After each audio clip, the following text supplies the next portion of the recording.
Now, I will start with the question. When was the last time you were called childish? For kids like me, being called childish can be a frequent occurrence. Every time we make irrational demands, exhibit irresponsible behavior, or display any other signs of being normal American citizens, we are called childish.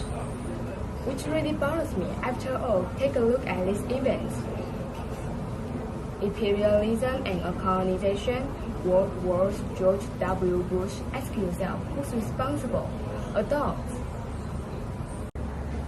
Now, what have he done?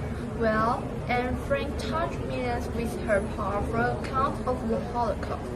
Ruby Bridge helped to end segregation in the United States.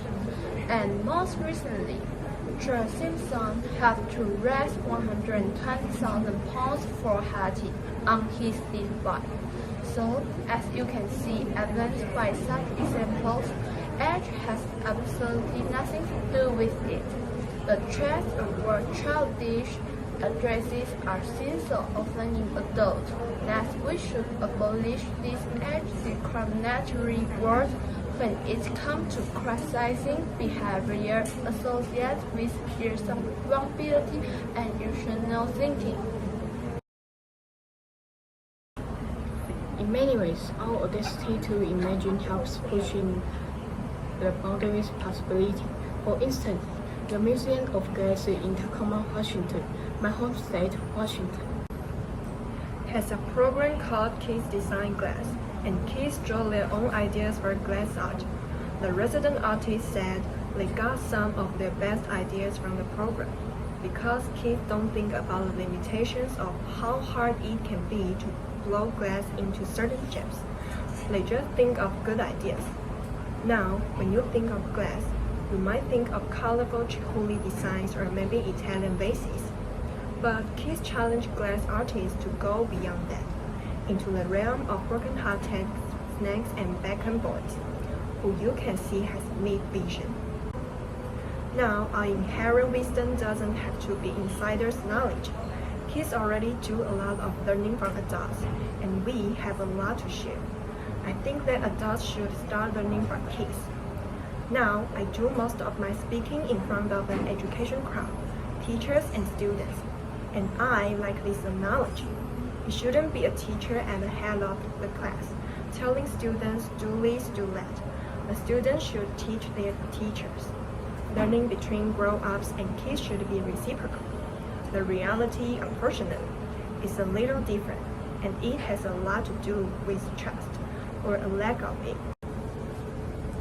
Now, if you don't trust someone who has restrictions on their rights, if I doubt my older sister's ability to pay back the 10% interest I established on her last loan, I'm going to withhold her ability to get more money from me until she pays it back. True story, by the way. Now adults seem to have a permanently restrictive attitude towards kids. Found every don't do that, don't do this in the school handbook, to restrictions on school internet use. A story points out regimes become oppressive when they're fearful about keeping control, and although adults may not be quite at the level of totalitarian regimes, kids have no or every little say in making the rules, when really the attitudes should be reciprocal, means that the adult should be reciprocal, mean that the adult pollution should learn and take into account with the wishes.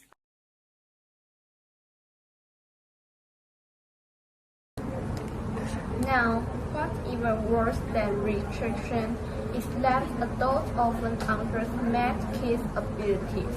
We love changes, but when expectations are low, trust me, we will sing to them.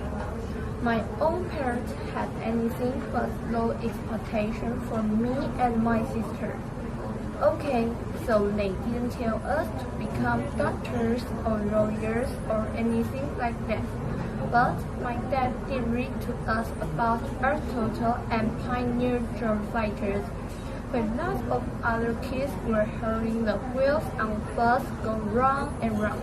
Well, we heard that one too, but pioneer drum fighters totally rules.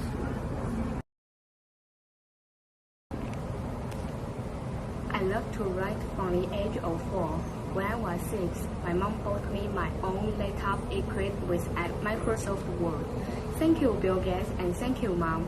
I wrote over 300 short stories on that little laptop, and I wanted to get published.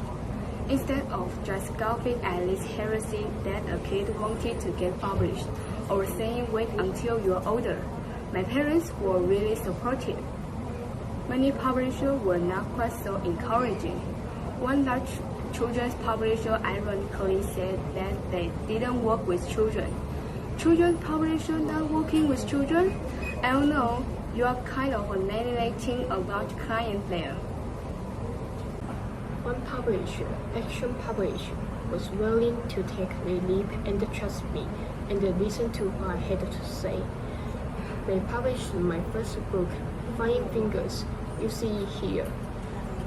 From there on, it's gone to speaking at hundreds of schools, keynoting to thousands of educators, and finally, today, speaking to you.